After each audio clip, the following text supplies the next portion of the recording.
Hi, Dawn Lewis here. Welcome to a brand new video and my first video using Waffleflower products. I'm very excited to be stocking these in my store now, and I do hope you will love the season as much as I do. This stamp set cracks me up. I'm also using embroidery hoops dies, a variety of cardstock in 6x6 and some white 12x12. I'm using Express It blending card because I will be Copic colouring today, double-sided tape and a bone folder. I'm using Memento ink because I'm using Copic markers. I'm using Tombow mono adhesive, archival jet black ink. I've got my scissors, craft knife, and some gorgeous flat back gems. Let's start with the dies. When you buy a set of dies, they are usually joined together and you're going to use some wire snips. Now, you don't have to buy expensive wire snips from a craft store. These are from the dollar shop. They do the job. There's a curved edge and a flat edge. You want to put the flat edge against the die that you're cutting the wires, the joining wires from. And there you go, you've got your little dies. Now, I love how the Merman Santa fits inside the large embroidery hoop die.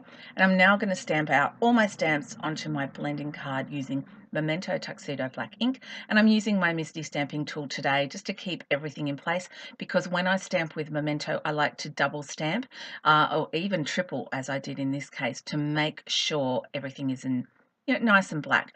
I've also stamped my greeting in archival jet black ink, and I'm using my new tonic trimmer. I picked this up recently and I have to say I'm quite impressed with it. It will cut a very, very fine line, and that plastic finger guard there on the left of the blade, it actually allows me to hold my piece very, very still. So I'm quite happy with this purchase. Now I'm using a variety of reds and pinks and blue greens today, and they're all in a natural color blending family, but I am starting with E0s for my Santa's skin. I'm thinking he'll be kind of pale because he lives under the sea. So I'm using BG 10, 11, 13, and 15 for all of my aqua colouring today. And one of my favourite things to do when colouring a large collection and lots of images to go when I'm building a scene is to stick with a very limited palette. So even though I've got 4 of those, I'm also using R20, 21, 22, and 24. My intention was actually to colour quite a lot of red, but I ended up going more on the pink side, and I'm really, really happy with that choice. So I'm colouring the clamshell, and you'll notice all of the shading is kind of radiating out from under Mr. Merman's tail. And then I've gone on to colour all of the other accessories using the exact same colour combo. If I want it extra pale, I will not use all of the markers. If I want it darker, I'll work my way up. So I also I didn't shade a lot of the red circles on the coral, which is kind of your Christmas tree. I love it. I'm using it as a Christmas tree, by the way, because I have a plan for that later on. I'm cutting one of the large embroidery hoops and 2 of the medium embroidery hoops. I had this great idea. I started out just making a card, but then I went, hang on a second. I think I could make some gift tags to go with this as well. I did make this project up as I went along, and those circles that have come out of the centers, I'll use them for another project later. I chose some circles from my die stash, 1 large dotted circle and 2 smaller stitch circles, because they'll fit perfectly behind my frames. Now I've also cut 2 white frames from the embroidery hoops, and I'm using Tombow mono adhesive just because it gives me a little leeway to move them around. I've stuck the white on top of each other. I've added my stitch circle to the back and added the red on top of that. I'm going to stamp inside my first one with the Season's greeting stamp, and I'm using archival jet black ink just because it's nice and crisp and black. I'm also using glue dots today, and I've actually put 2 on the back of this little fish. They actually provide a decent amount of dimension.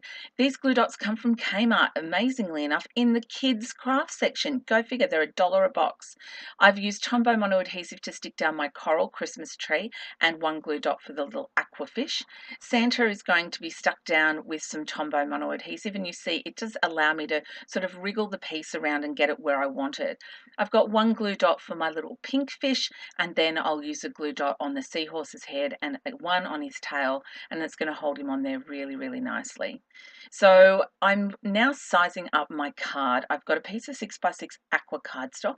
I'm going to trim it down with my trimmer. Again, very impressed with how well this cuts, and I think I'm actually getting proper right angles. Perhaps my search for the perfect trimmer is over. I'll put the rest of the aqua aside, and I'm just going to add double-sided tape to the back of this and check the orientation of my card base before I stick it on there, because I knew which way up I had laid it. And then I'm going to stick that one down, use a couple of glue dots, 4 glue dots to be exact, on the back of my embroidery hoop piece. And I'm really, really happy with the way this looks. It's very simple, it's very clean, but I'm really, really loving this card more and more. I don't send Christmas cards ever, but I tell you, I'm pretty tempted to make them this year. I've stuck my season's greeting down on a piece of leftover black cardstock from last week's video series, and I decided that that's probably not enough. I wanted to bring a little more of the red cardstock in, so I've stuck it down, and I'm just going to use my trimmer to trim that off. Now, there's a little thing I've learned with the trimmer is you can actually just sort of partially cut a line. I love because you can see exactly where you're trimming. You're not wasting quite so much. So at first I found it a little tricky, but now I've got the hang of it. I'm pretty happy. That's it. That's our card done. Except now it's time to add some bling. I picked up these gorgeous flat-backed gems, and I'm using my craft knife. If you get a little titchy bit of glue on the tip of your craft knife, you can use it like a jewel picker to actually pick things up with, and it's easy enough to wipe off. I've used red gems on my coral Christmas tree, teeny clear gems on the Santa hat baubles, and a red gem on the tail of my greeting. And that's it. That's the entire set made. This was so much fun. If you are looking for Waffleflower in Australia, you can find it at dawnlewis.com.au. Thank you so much for watching, and if you've enjoyed this video, why not subscribe, and you can catch all my new videos as soon as they go to air. I do hope you have a very crafty day, and I will see you next time. Bye for now.